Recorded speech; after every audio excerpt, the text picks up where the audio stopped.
transition back to Yvette. And she's given us great insight about her background. She is a natural risk taker and how, which is great, because, the reality, we looked at the room, that there's a larger segment of folks that are risk adverse. And so just being aware of that, saying, hey, there's some opportunities that I might need to move on. I need to take a chance, what you just mentioned. So what advice would you give someone who's trying to embrace risk-taking or better manage risk-taking in their career and in their life? So one of the things that I think is essential is doing self-evaluation. Something I do all the time, just kind of evaluating where I am, where I want to go, what goals I want to achieve. And as far as risk taking, doing that self-evaluation will help. So, for example, if you're in a career and you feel like you've kind of hit the wall, or, that burnout has come, don't do what I did the first time and just jump ship. But, take time to self-evaluate and see what it is that you really, really want to do. I think, a lot of times, and I tell this to my nieces and nephews that are adults now, if you can find that one thing that is your passion and actually do it as a job, because a lot of us, I'm 50, we weren't taught that. And I think there's this shift that happens, especially when you become in your late 30s, early 40s, and you're stuck and you don't know what to do, but then there's something gnawing at you. And a lot of times you ignore that. And if you have that self-evaluation to process those things out and map it out, then it can prep you for taking a risk. The other thing I would say is not to be afraid to take the risk. At some point, you're going to have to step on fear and just keep moving forward. And, fear is responsible for a lot of things being held up or your lack of movement. And so I think those two things would definitely help. And the third I would say is, after you've mapped things out, after you told fear to shut up and get out the way, then, take small chunks of what you're doing or where you want to go and begin eating at those as you journey forward. And that will kind of help you embrace the risk. The risk doesn't have to be this big, bold thing.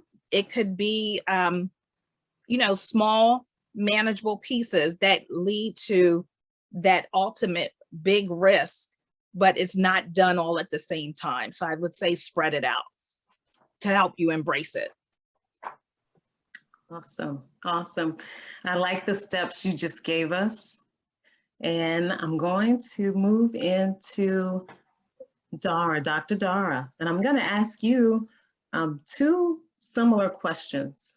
So one question is, what advice would you give someone, I would preface this with, if you haven't already shared this with us, if there's anything in addition you'd like to highlight, what other advice would you give someone trying to help someone that is going through, feeling like they are experiencing extreme self-doubt, the imposter syndrome? And I'll pause there, then I have one more question after that for you.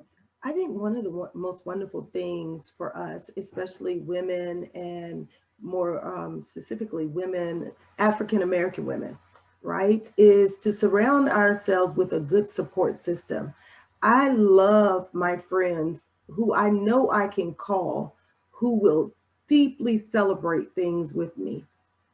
If we seek people who are going to feed into our doubt or our anxiety, it can keep us from taking those risks, right? But if we have friends who can help us remember our who we are and what we've done and what we're capable of doing, You know, when you were little and you had those friends who told you we can fly and you would go jump off the porch because you believed it. Well, we want to calculate our risk, right, Yvette? But but it's that idea of having sister friends that I can just, one of them right now is popping into my mind. If I call her now and say, hey, this opportunity has arisen for me, she will probably start hollering on the phone, celebrating and saying, you know, go for it, you can do it.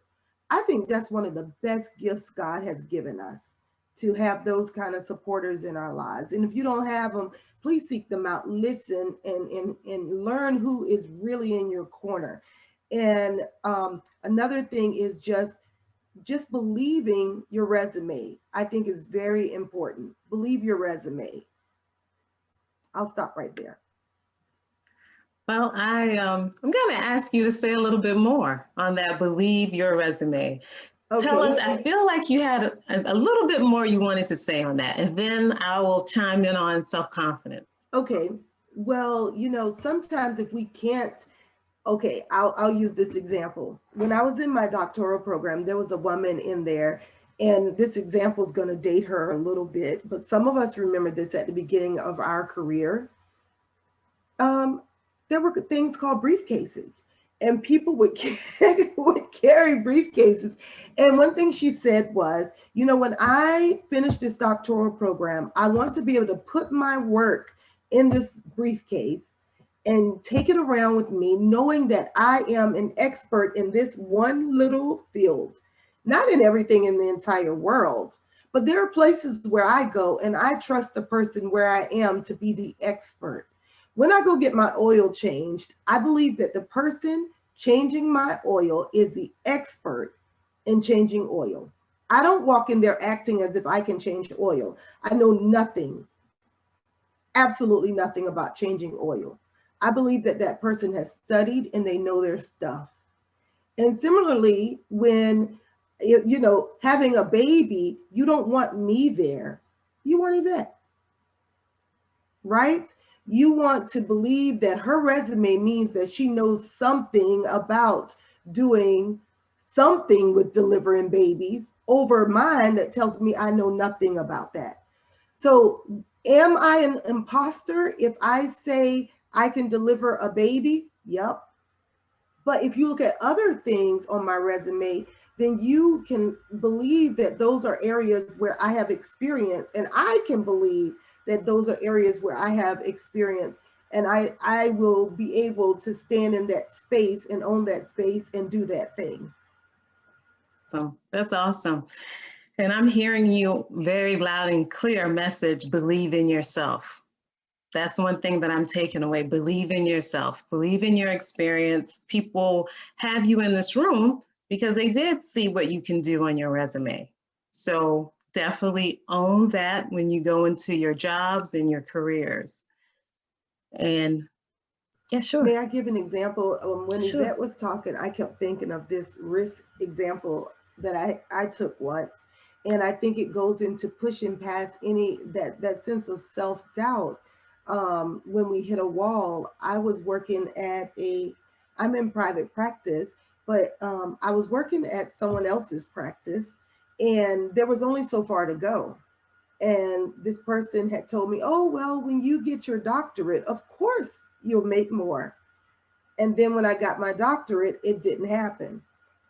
But to step out on your own and have to figure out stuff that you didn't have to figure out before, like just even getting new clients and those kind of things. How do you do it? What do you do? What if you don't get new clients and you step out on your own and now you can't eat enough?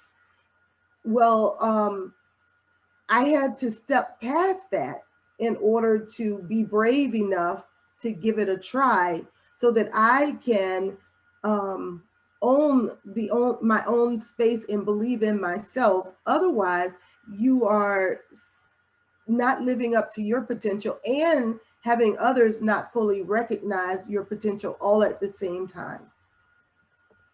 Awesome. Awesome. So this is great. So I only have one other item. I'm going to ask you, while I talk about this at the end, I'm going to ask our participants, if you can start thinking of questions, I would love to hear from at least one person. If you can send it in the chat, you can send it directly to me, or you can send it to everyone, and we will go ahead and address those. We welcome any comments also in the chat. Any feedback, please feel free to share with us tonight or after our time together. But one other thing that I would share around self-confidence, and Dr. Dara, she already mentioned it. I was going to share that sometimes you have to encourage yourself in your career. So just like just what she mentioned, you already know your experiences. Let's say you've had great mentors and coworkers that are giving you feedback about what you do well. Believe that. Believe that. You can believe the results. And sometimes you do have to encourage yourself if that's a new space that you haven't done before, but you feel confident that, okay, I did something similar, I can do this next stage.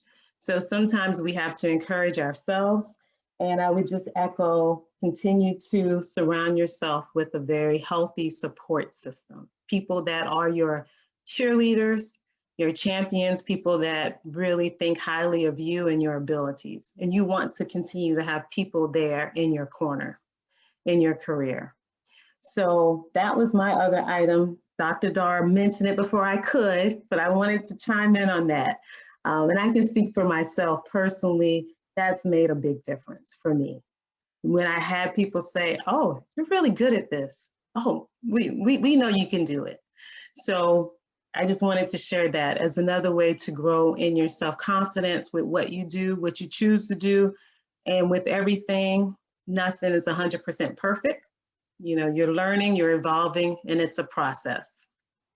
So I'm going to share a few slides just with quotes. I just want you to look at these as we start to wrap up this evening. And I'm going to just open it up again just to see if anyone has any questions that you like to share with us. And we are very happy that you chose to join in tonight.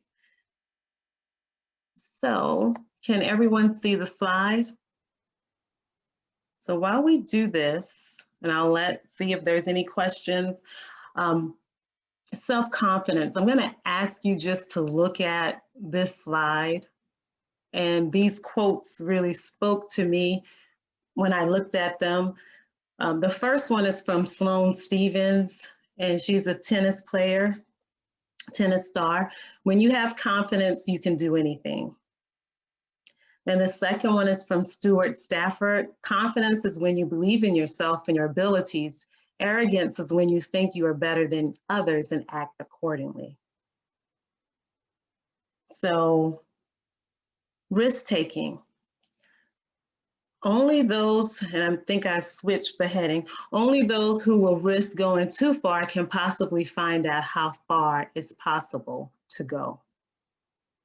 So Yvette shared that with us. You really don't know what's around the corner unless you step out and try.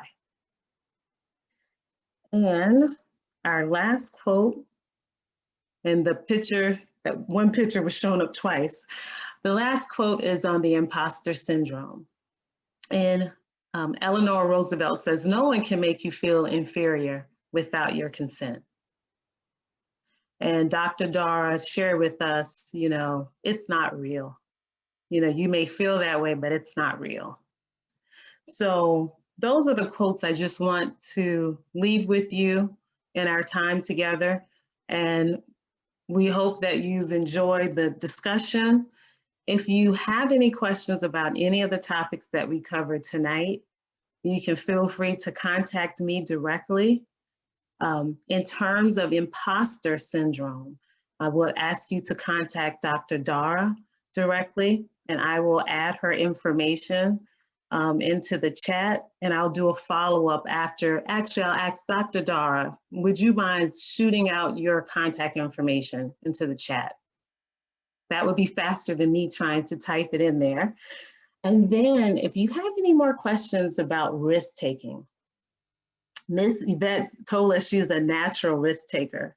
and she has great experiences.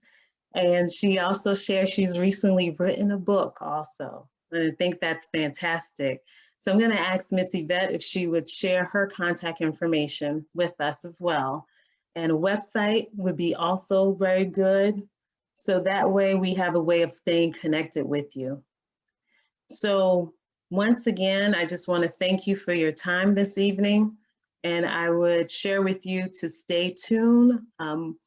Growing Perspectives, I recently launched a podcast, and it's called All Things Careers by Growing Perspectives. And I am excited to speak with Dr. Dara and Ms.Yvette Wright in the near future. So if this was a topic of interest to you, come visit our podcast. We will discuss these topics separately further also. So once again, thank you for joining on this Thursday evening. I will share highlights from our video together, and feel free to email us at Growing Perspectives. And I thank you. I'm hearing some feedback in the chat. We love to hear your thoughts, and feel free to email us here if you'd like more details also. So thank you again for joining, and have a good evening, everyone.